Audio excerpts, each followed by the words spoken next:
Hi, I'm Gloria Morrissey, and I'm an English professor here at Indian River State College. Today we're going to talk about MLA.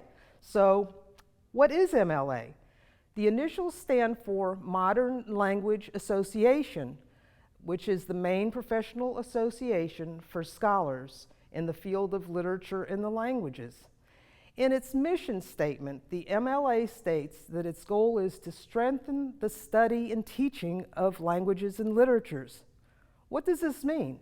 In practical terms, the MLA provides style and documentation guidelines for writers of academic essays, particularly for research papers, and largely in the field of the humanities.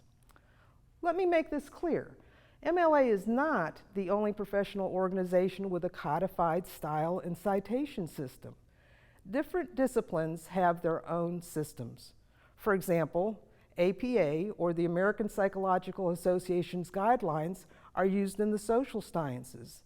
Furthermore, there's a style manual for writers of scientific and technical papers, and so on.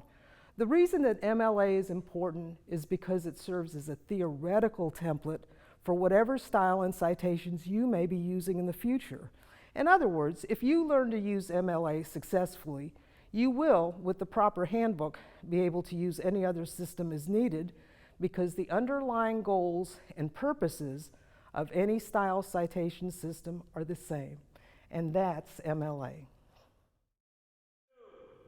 Okay, now we know what MLA is. This brings us to the crux of the matter. Why do scholars use style and citation systems at all? What's the point? Let's look at style and citation separately. But before that, let's look at the concept of scholars. I think that students frequently fail to see themselves as active participants in the acquisition and interpretation of knowledge, but that is exactly what you are, scholars. If you are a business professional, there's an acceptable range of business attire which reinforces your credibility and knowledge.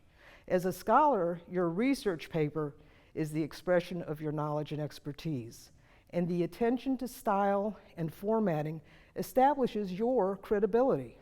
MLA formatting guidelines dictate the proper appearance, syntax, and grammar which certify your paper as scholarly. Perhaps more important are citation guidelines. When a student scholar writes a research paper, he or she engages in an ongoing intellectual conversation on a subject which ranges across time and space. He does this by referencing the knowledge and research of others and interpreting and organizing that knowledge in a new unit of time. That's what you're doing as a writer. Judy Hunter, director of the Writing Center at Grinnell College, identifies 3 reasons for citing sources. She notes that firstly, ideas from individuals are the currency of academia. In other words, the means by which knowledge is passed along and established, leading in turn to the second reason for citation, to give credit to the person who came up with those ideas in the first place.